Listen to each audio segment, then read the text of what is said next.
19:03, bienvenidos a Puntos de Vista. Estamos cerrando la semana con mucha información. ¿Qué tal, Fernanda? ¿Cómo estás? Buenas noches. ¿Qué tal? ¿Cómo te va, muy Diego? Bien, muy bien. El saludo también a todos los compañeros, a todo el equipo, a toda la gente que se va sumando y que, como siempre, prefiere en este horario Puntos de Vista. Gracias realmente por la compañía. Nosotros tenemos muchas cosas que contarles. Es 15, además, es viernes. Últimas semanas también del invierno. Dicen que todavía va a ser frío en septiembre. Sí, hoy dicen ¿todavía? que incluso el feriado del 29 va a ser un día frío. Anuncian ahora. Feriado que no se cambia. Ah, cierto, porque es viernes. Es viernes, lo que sí se cambia es la hora. En octubre. Ah, no me falta un poquitito, sí. Pero vos sabés que ya amanece más temprano. ¿Verdad que sí? Sí, ya se siente. No es que te levantas más temprano, sino que ya se nota el cielo mucho más claro a la misma hora. Bueno, hay mucho que hablar entonces, Fer, para arrancar nomás nuestro programa que vamos a tener hoy. Muchos comentarios políticos de la gestión hasta ahora de Santiago Peña. Exactamente, vamos a estar hablando de eso, de otros temitas más que enseguida les anunciamos porque queremos saber cómo va a estar el tiempo. Exactamente, fin de semana, ¿qué vamos a hacer? Va a haber reunión afuera, vamos a sacar la mesa el domingo, vamos a irnos a la corrida con nuestro pilotín a mirar cuando corren los compañeros. Ojalá o que vamos a mojarnos mientras que corremos, dependiendo.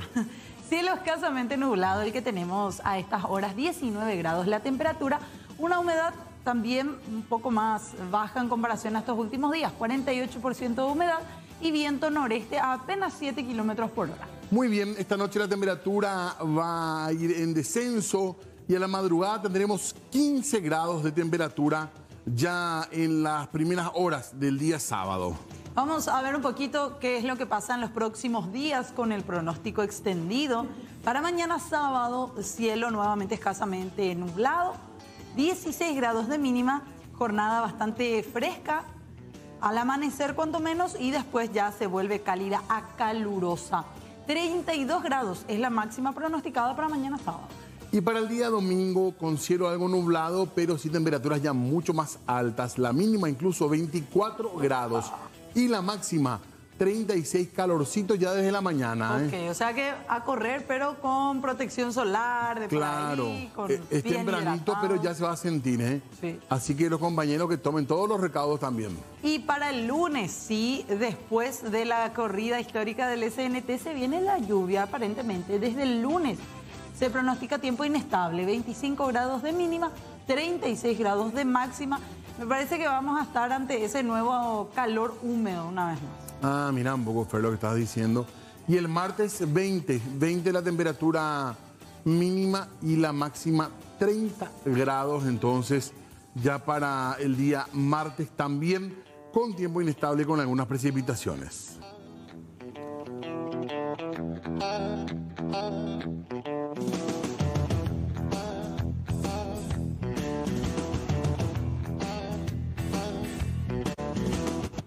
Hablemos ya ahora y entremos en cuanto a los temas de lleno, lo que tiene que ver con este proyecto de reforestación en Paraguay.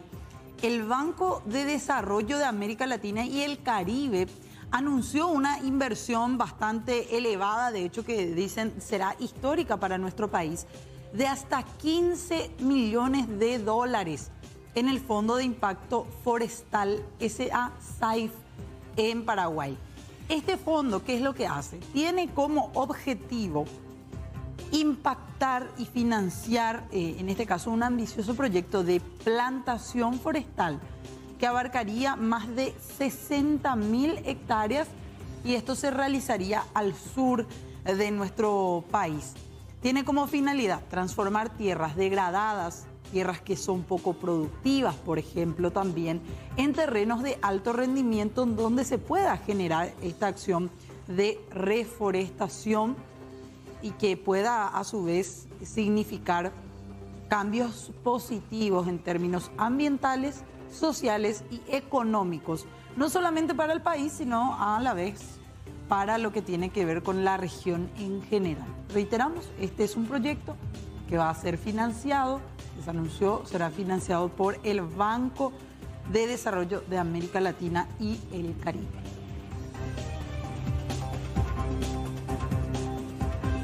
Hablamos de otro tema ahora, tiene que ver con el BCP y un anuncio que hacían con respecto a nuevos sistemas de pago. Atención, el Banco Central del Paraguay informó que puso a disposición de la gente ya 3 nuevos sistemas de pago. Estamos hablando en realidad de 3 funciones nuevas que tiene este sistema de pagos instantáneos, el SPI.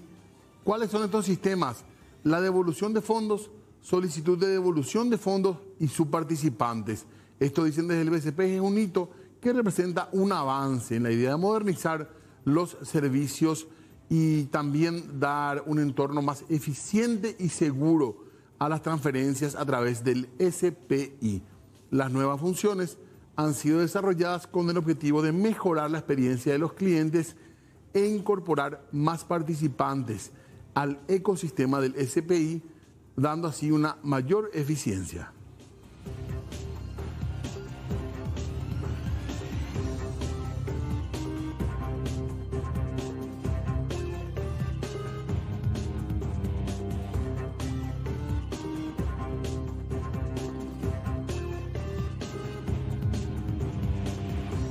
Ya tenemos una nueva fecha, esperemos que ahora sí se pueda realizar la audiencia de imposición de medidas en contra del senador Erico Galeano. El juez de crimen organizado Gustavo Amarilla fijó para el próximo martes 26 de septiembre a las 8:30 de la mañana esta nueva fecha de audiencia de imposición de medidas cautelares para Galeano, que está procesado por lavado de dinero y asociación criminal.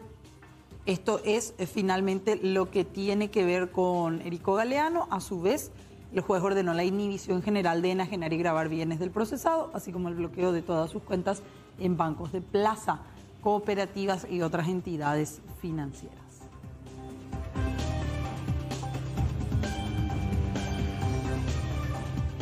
Y hablamos de vuelta del IPS. Ustedes saben, mucho más allá de las carencias que hay, las necesidades que hay en cuanto a medicamentos, hay muchos temas administrativos también que están, con la información. Tienen que ver, por ejemplo, con esto. Jorge Brites, el actual presidente del IPS, se reunió con el fiscal general, estamos hablando del doctor Emiliano Rolón. Hablaron acerca de las denuncias que existen sobre presuntas irregularidades en torno al manejo de la previsional. Incluso se habla que podrían ser hechos ilícitos graves. Se habla incluso de un desfalco que llegaría al billón correspondiente al ejercicio fiscal del 2022 y el primer cuatrimestre del 2023. El presidente de IPS, Brites, proporcionó información actualizada sobre la situación del IPS. Rolón informó que están en fase de investigación todavía preliminar.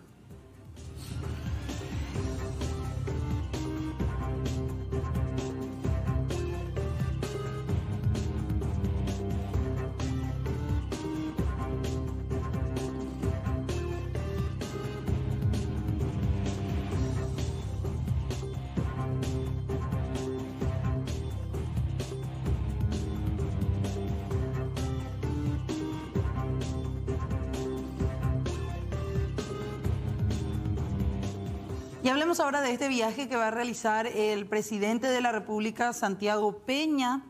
Se prevé que él viaje mañana sábado hasta la ciudad de Nueva York para participar del debate general del 78º periodo de sesiones de la Asamblea General de las Naciones Unidas. La comitiva que lo acompañará está conformada por la primera dama, Leticia Campos, el canciller Rubén Ramírez Lescano, que ya emprendió viaje. De hecho, hace unos días él ya se encuentra participando de estas actividades de la ONU en los Estados Unidos. El ministro de Economía, Carlos Fernández Valdovinos, y el ministro de Industria y Comercio, Javier Jiménez, también acompañan esta actividad. Además del senador Luis Petengil, la jefa de gabinete civil, Lea Jiménez, y otras personas más también que van ya por el lado de la coordinación, la logística y la seguridad del presidente. Él estará fuera del país desde, como decíamos, mañana, cuando emprenda el viaje, hasta el próximo 23 de septiembre, una semana básicamente, y asumirá funciones de manera temporal el vicepresidente Pedro Aliano.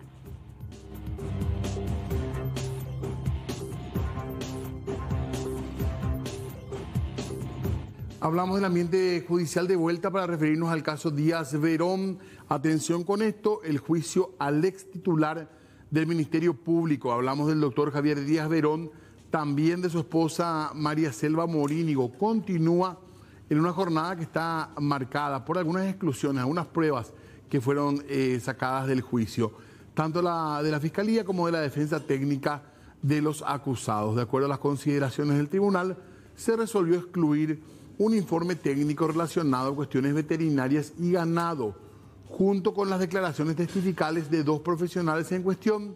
Las mismas ya fueron objetadas en audiencia preliminar y no se dio lugar a las mismas. Las fiscales Claudia Aguilera, Natalia Silva expusieron su descontento, alegando que esto les priva de introducir elementos conducentes a efectos de defender los hechos atribuidos a Díaz Verón. Cabe recordar que Díaz Verón y su esposa están acusados por enriquecimiento ilícito. No pudieron justificar el origen de los fondos para comprar, con lo que hicieron algunas compras e inversiones. Y también recordemos que según la Fiscalía supera su legítima capacidad adquisitiva por más de 10.000 millones de guaraníes.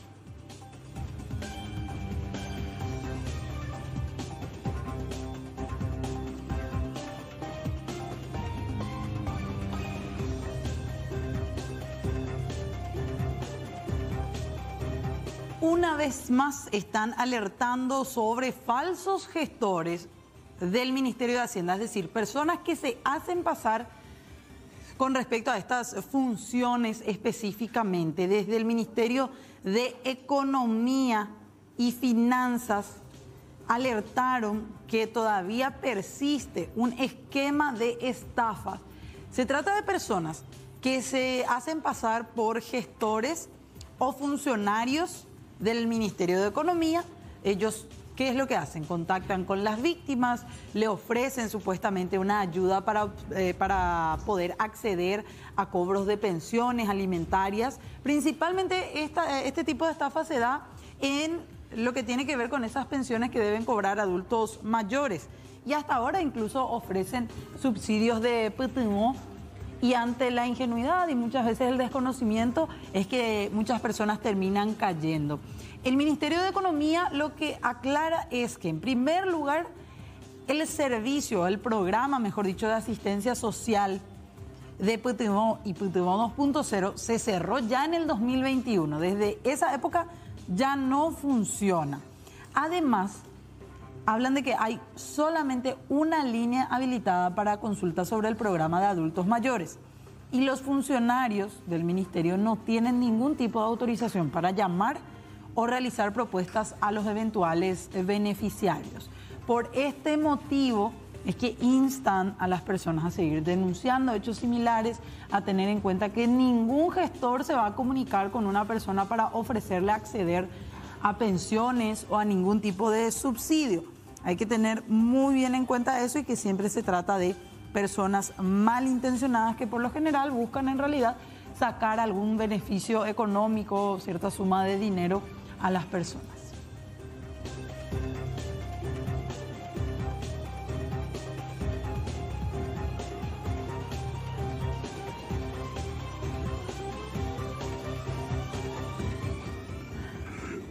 Bueno, muy bien. Nosotros, importante lo que estábamos comentando también del tema del sector más vulnerable, que muchas veces es engañada por esto, así que nunca está de más reiterar esto. Fernanda, cambiamos de tema radicalmente porque estamos hablando de un mes del gobierno de Santiago Peña. Sí, hoy exactamente. Sí, famoso con luces y sombras se dice, ¿verdad? Como una forma de arrancar. Pero es así, ¿verdad? Es así, señor. Generalmente se suelen analizar los 100 días, o ese es un poco el periodo de gracia que se le da. Sí, un poco de tolerancia, pero igual hay que ir marcando algunas cosas, ¿verdad? Y por eso ya queremos empezar desde los primeros 30 días a analizar un poquito el escenario y además del escenario las acciones también que se vienen generando. Por eso es que ya lo recibimos a nuestro invitado, el analista político Hugo Duarte. ¿Qué tal? ¿Cómo le va? Bienvenido. ¿Qué tal? ¿Cómo está? Muchas gracias por la invitación. Siempre un placer compartir con ustedes este espacio. Gracias, muy amable, realmente. Bueno, vamos a arrancar hablando un poquitito de lo que ha sido este periodo, ¿verdad? Si podemos ponerle, no sé si nota o calificación, pero vamos a ayudarnos un poco con algunas placas, algunos datos que queremos compartir también ya con la teleaudiencia y con nuestro invitado, por supuesto, para ir charlando de esto. Bueno, estamos hablando primeramente en esto que queremos empezar don Hugo, lo que tiene que ver con algunas designaciones, cuestionadas en algunos casos, no tanto en otros. En realidad, no conozco un periodo de gobierno que haya empezado sin que se cuestionen las designaciones de los ministros, porque resulta que en los medios de prensa y en muchos lugares, la mayoría de los que estamos en este mundo de la política tenemos como un gabinete ideal en la cabeza, ¿verdad?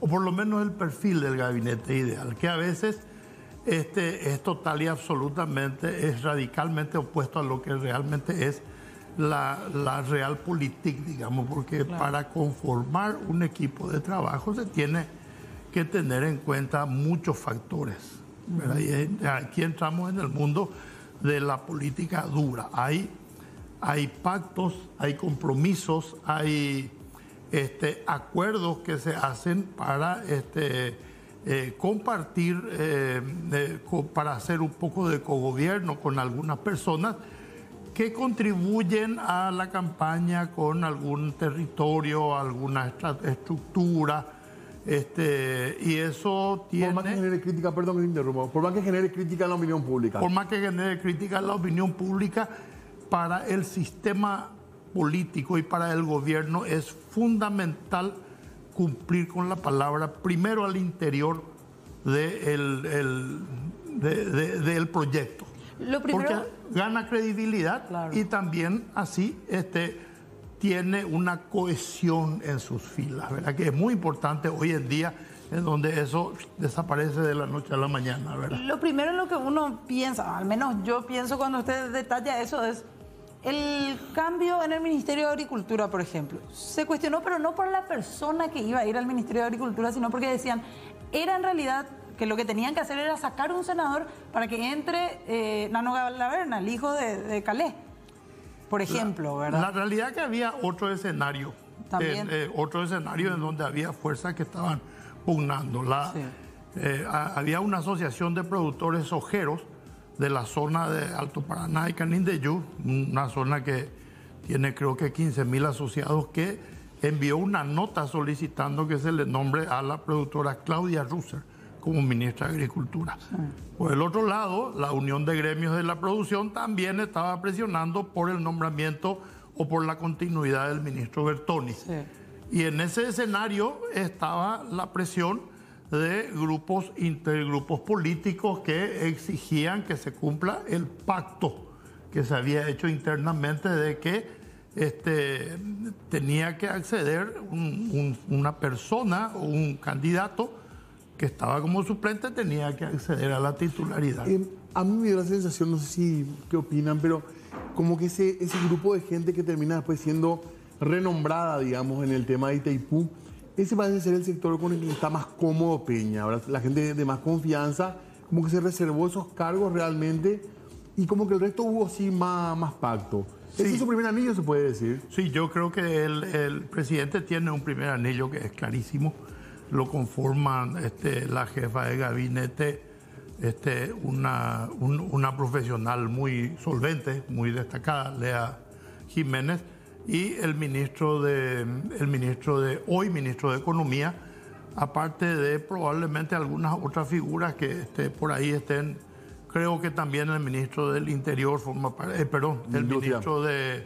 el ministro de Industria forma parte del ministro del Interior. Todos ellos conforman ese primer anillo.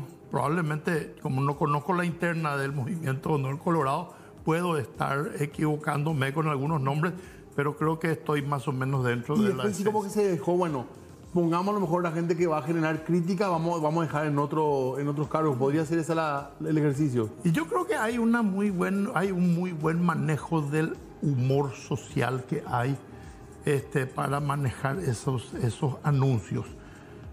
No sé si ustedes recordarán que él hacía los anuncios muy espaciados y muy pausados. Sí. ¿Cuál es la sensación que genera? Que son decisiones pensadas. ¿Verdad? El videíto. Sí, el videíto. El lapso incluso. Un tiempo largo, hay un lapso de tiempo cada semana. En fin, y eso envía un mensaje también a la sociedad, porque no tenemos que perder de vista que la política también se maneja en base a simbolismos. ¿verdad? La gente recibe simbolismos del poder y decodifica eso de alguna manera. Claro. Y eso hace que sea mucho más efectivo a veces que un discurso. ¿El nombramiento más polémico cuál fue? De acuerdo a tu mirada. Yo creo que fue el primero, que es el que generó mayor cantidad de críticas, fue el nombramiento del doctor Ángel Barcini. Es el que generó mayor cantidad de críticas. Más que el de Riera incluso. Sí, el de Riera venía medio cantado porque que iba a tener un lugar preponderante, o era educación o era interior, porque Riera venía mostrándose con el candidato por Estados Unidos, en viaje, compartiendo con él, ¿verdad? Y una persona que se muestra así, muy, muy cercana al presidente luego de ser electo, evidentemente forma parte de su primer anillo. Tenemos otra placa para cambiar un poco el área también del análisis que se está haciendo sobre este primer mes de gobierno de Santiago Peña. La firma de este acta de compromiso para combatir la corrupción, ¿acierto del gobierno? Y ese es justamente el simbolismo del que estoy hablando. Esa es una expresión de lo que va a ser un tema que Santiago Peña pone en el tapete, ¿verdad? El combate a la corrupción. Es un mensaje bastante simbólico y fuerte que lanza la ciudadanía, sentado con los miembros de los poderes del Estado, con el fiscal general del Estado, con quien hacía muy poco, creo que uno de los diputados de su bancada había dicho que va a seguir hasta cuando a ellos se les antoje, cosas así, ¿verdad?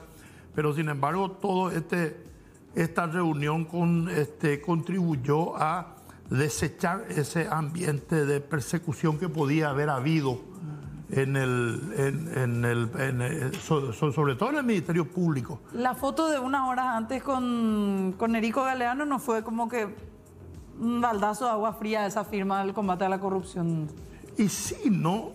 Lo de Erico Galeano sigue su yo creo que Erico Galeano finalmente va a ser juzgado y corre un serio riesgo de que le pase lo mismo que le pasó al diputado Cuevas. Colorado. Finalmente va a ser juzgado y va a tener seguramente alguna sentencia, porque aparentemente, según lo que me contaron algunos amigos que son abogados y que conocen este tema ahí en la fiscalía, existen documentos que le comprometen seriamente. Sí. Un segundito, queremos pedirte para hacer una breve pausa, ¿verdad? Sí, señor. Ya enseguida seguimos hablando de más aciertos, desaciertos, una evaluación de estos primeros 15 días de Santiago Peña.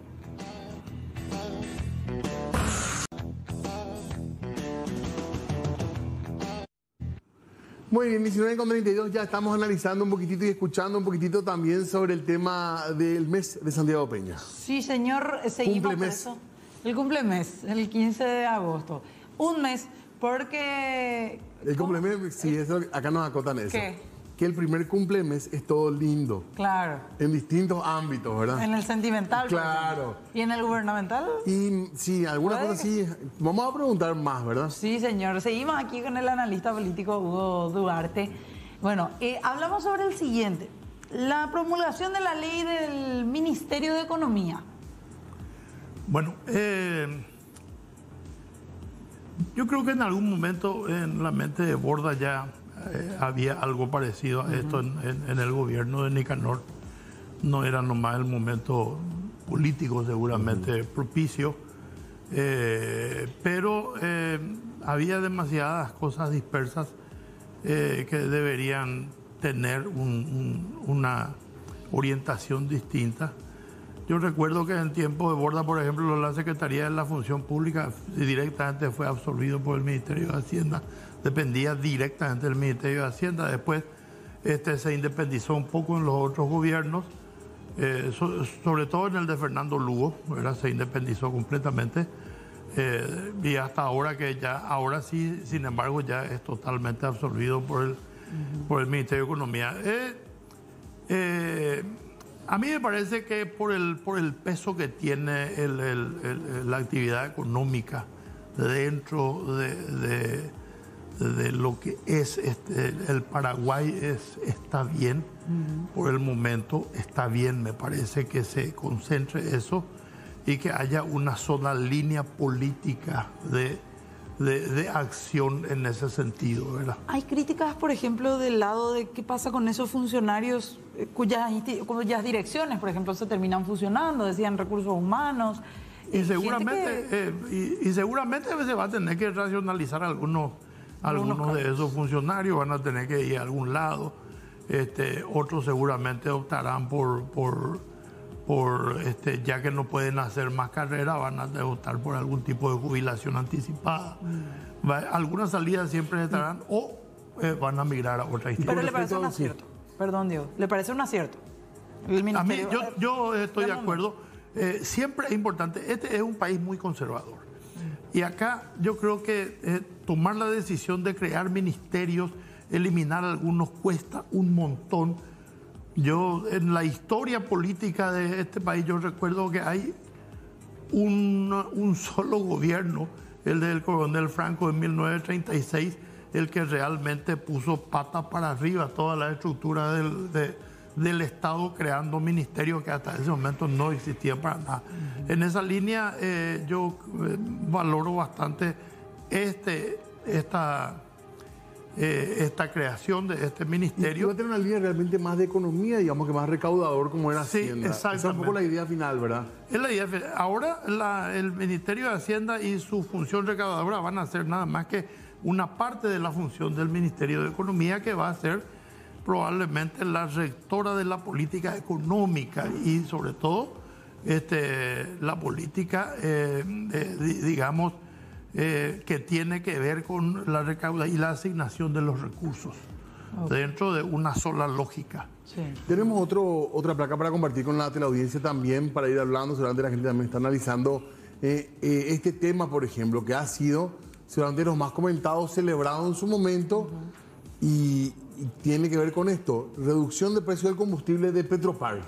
No hay mucho que comentar porque era su promesa de campaña, ¿verdad? Era su promesa de campaña, y la reducción del precio de combustible llegó cuando algunos medios empezaban ya a cuestionar qué pasó cuando ya pagas menos tu combustible, ya había memes al respecto, en fin, una serie de cosas. Yo creo que es también otro acierto haber cumplido con su palabra. No lo va a poder mantener mucho tiempo, claro, seguramente, porque el escenario internacional es bastante ya están complejo, hablando de eso, ¿verdad? Aparte acá hubo una maniobra medio rara de las empresas privadas con esta suba de repente que hicieron. ¿Qué ocurre cuando las empresas privadas no acompañan un poco esta política del gobierno y suben los precios? La gente buscando oportunidades va, y la mayoría va a cargar combustible en Petropar. Eso hace que aumente considerablemente el volumen de lo que vende, y eso probablemente va a impactar en sus reservas. Así que no va a poder sostener. Hablaban mitad de octubre como tiempo ya límite. Yo creo que hasta ahí máximo, y después va a tener que hacer un reajuste de nuevo. Sí. Porque la política de combustible tiene que involucrar necesariamente al sector privado, porque maneja gran parte del mercado. Hay otra placa. Sí, señor. Vamos a compartir algunos de los otros puntos. El aumento en 25% del monto que reciben los beneficiarios de Tecopona. ¿Se va a poder mantener eso? Todo aumento, yo creo que ellos tienen estudiado o deben tener algunos números importantes, porque esto después no van a poder sacar. Claro. Esto después no van a... Esto no es un aguinaldo, este es un para lo básico. Esta es una política que está desarrollando desde tiempos de Nicanor el Estado paraguayo en concordancia con políticas sugeridas por el Banco Mundial y que es el combate a la pobreza, y también para que se inserten un poco en el sistema formal de atención del Estado, porque los que tienen Tecopona son obligados, por ejemplo, a que sus hijos vayan a la escuela, que vayan a los centros de salud, tienen que tener cierto comportamiento, digamos, entre comillas. Hay condiciones y son... Lo que yo no sé es si hay algún tipo de algún tipo de análisis del impacto real de esta política. A largo plazo. ¿O no? Yo no conozco al menos que se haya hecho un análisis del impacto real que tuvo esta política por lo menos en 10 años. En la salud, la educación, lo que sea. No, al menos no hay una... Nosotros los politólogos somos muy adeptos a escarbar en las instituciones públicas para buscar un poco datos, y yo no encontré, y creo que otros colegas tampoco encontraron datos de el impacto, cuántas personas ya salieron de eso, cuántas entraron, porque para justificar la inversión, digamos. Para justificar un poco la relación costo-beneficio y hacer un análisis de costo-eficiencia también. Claro. Porque las políticas públicas tienen que ser eficientes, o si no, no tiene sentido mantenerlas para el tiempo. Pasando así a limpio, está bien, evidentemente es bueno, pero hay que ver cómo se mantiene en el tiempo y qué eficiencia tiene el programa también. Por supuesto. Hay otra placa que compartimos también con la teleaudiencia, ya de otro tema. Ahí está, este tema sí que genera mucha controversia. Fuertes controles fronterizos y a comercios. Sí. Y vemos otra más también, relacionada nada más, cambios en el régimen de pacotilla o la implementación de algo que ya debía estar, ¿verdad? Que se cumpla algo que ya estaba. Esto tiene que ver con el descalabro total de la economía argentina. Porque directamente apunta a restringir un poco ese intercambio casi ya desordenado y desprovisto de control que había con Clorinda, y que los asuncenos viajaban, hacían tour de compra a fin de semana y traían un montón de cosas. Nanagua tenía un nivel de negocio tremendo en este tema. Yo creo que esto apunta nada más a evitar un poco, son contramedidas que el gobierno tomó para evitar que el impacto de la devaluación del peso y la inflación, que ahora de repente se volvió algo insostenible en la Argentina, impacte en la economía paraguaya, ¿verdad? Y el régimen y el control que se hace en este momento también ayudó un poco a aplacar, pero no va a terminar ese intercambio. Es muy difícil, es algo muy cultural. También es de combate a la corrupción, ¿verdad? Es dentro del combate a la corrupción está, pero esta corrupción que se combate acá es la corrupción de clase media, digamos, ¿verdad? Es el que afecta a la clase media nada más, porque afecta la provisión de bienes de consumo, de cosas de ese nivel, ¿verdad? Que son bienes de almacén, en su mayoría, ¿verdad? Bueno, entonces el gran combate a la corrupción está ahora, por ejemplo, en las denuncias que hay de cargas que vienen con electrónica y que no pagan, o como últimamente y lamentablemente ocurre en nuestro país, estamos exportando también cocaína en contenedores, ¿verdad? ¿Cómo entra todo eso, verdad? Sí, por ahí viene el gran combate a la corrupción que en realidad se debe dar en este país. ¿No pasa por el aceite nomás o por el...? O por la leche, o por el no, eso es nada más que una cuestión que se tiene que tomar, porque el impacto del descalabro de la economía argentina va a ser, si no, demasiado fuerte en nuestro mercado, ¿verdad? Y va a impactar en los supermercados, y eso hay que proteger un poco también ese sistema de comercialización que hay en el país, ¿verdad? Bueno, tenemos que seguir charlando, pero hay que hacer una pausa también de vuelta. Pausa breve y después seguimos ya ahí cerrando un poco este análisis que estamos haciendo. Puntos de vista, nos queda poco tiempo y muchos temas. Sí, señor, queremos abordar estos también, estos temas para ir haciendo un cierre ya de la evaluación de este primer mes de Santiago Peña. Atraviesa una fuerte tensión ahora mismo el Paraguay en sí y el gobierno respecto al tema de hidrovía con Argentina. Sí, yo creo que esto, el talón de Aquiles de nuestro país, pues, es el transporte de combustible. Nosotros vamos a tener serios problemas si por ahí tenemos algún inconveniente en hacer llegar el combustible que necesitamos para nuestra actividad económica, si tenemos problemas para hacer llegar eso desde desde el Río de la Plata, digamos, ¿verdad? Por eso este tema siempre de la prensa, sectores del gobierno están encima, porque es un sector vital para la economía paraguaya. Entonces, en este momento que ocurrió esto y que fue retenido no importa las condiciones, acá lo que vale la pena hablar es que las consecuencias podrían ser catastróficas para la economía paraguaya. Entonces, ante ese escenario, yo creo que está muy bien que el presidente, y este es un punto a favor, haya tomado esta decisión de mostrar un poco de músculo también, digamos, en el sentido de tomar decisiones que tienen que ver con el retiro de la energía eléctrica, que tienen que ver con mandarle mensaje a la Argentina: muchachos, nosotros hablamos bien al FBI, al FMI de ustedes, así que, y ustedes se portan mal, ¿verdad? Ahora el ministro de Energía de Buenos Aires está tratando de rebajar un poco el conflicto, no a nivel de Estado, sino a nivel de empresarios con la organización ahí pero no es así, no se puede tratar así este conflicto, porque la hidrovía es vital para el Paraguay. En ese sentido no se puede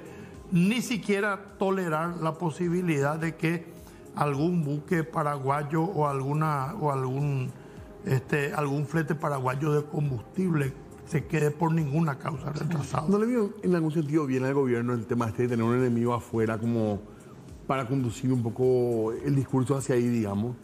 Pero no es un enemigo, no es un enemigo. Yo creo que es una cuestión puntual, no es un frente de conflicto muy amplio, es un frente de conflicto bastante enfocado en el tema del peaje. Se va a tener que negociar. Creo que la delegación de primer nivel que envió a Argentina acá rápidamente es un punto a favor del gobierno, ¿verdad?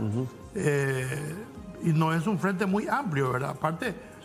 Aparte hay una nota en donde se pide, firmada por Bolivia, por Brasil, Uruguay y por Paraguay, donde se le pide a Argentina que tenga que converse con los socios para establecer ese tipo de cosas. O sea que no es un conflicto solamente paraguayo y no es también una estrategia distractiva. Digamos, porque no tienen necesidad.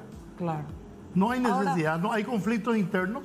Nosotros no tenemos en este momento en el país. Es muy nuevo el gobierno, todavía no hay, está todavía dentro de la luna, está dentro de la luna de miel. Tenemos una última, ya como para ir terminando, no, porque se me acaba el tiempo, perdón. Sí. Este último punto queríamos tocar. La inclusión del aumento del sueldo, el autoaumento para el año que viene. En 30 segundos, por favor. Y utilizó yo creo que utilizó su crédito de confianza. Él empieza con para aprovechar esto. 85%, ahora debe estar en 79%, pero tiene todavía un margen importante para este tipo de decisiones. Es momento de pulir estas decisiones. Es el momento de tomar estas decisiones, más tarde quizás ya no va a poder. Así que, pero hay mucha gente a la que no le gusta. Mi suegra, por ejemplo, está completamente enojada con este tema. Por eso, así que esa posición comparte con mucha gente con la que yo hablé. Gracias por el tiempo y por el análisis. Lo volveremos a hacer en un mes solamente. Sin problema. A las órdenes. Gracias. Muchas gracias a ustedes. Hacemos pausa, ya venimos. Y atención, porque están abiertas las oportunidades para el ISPA. Mucha atención con esto, porque las inscripciones están abiertas para esta convocatoria 2023. Para que seas un profesional de salud. Licenciaturas en enfermería, acreditada por AENAES, también en fisioterapia, kinesiología, instrumentación quirúrgica, radiología y bioimágenes, tecnicaturas, diplomados y cursos de posgrado. Vení a ISPA y sé el profesional que soñaste. El WhatsApp 0986-203-766. La dirección 14 de mayo, casi Avenida Quinta, en Asunción. Ahora queremos hablar y por sobre todo hacer una invitación, Diego, a esta actividad. Un encuentro de la juventud mañana sábado 16 de septiembre. Esto se va a realizar en la ciudad de Villa Elisa, específicamente detrás del Paseo de los Ilustres de esa ciudad. Se trata de la Fundación Alas de Vida, que organiza este encuentro con jóvenes, con música en vivo, más de 100 premios en sorteo durante el evento que arrancará a las 8 de la noche.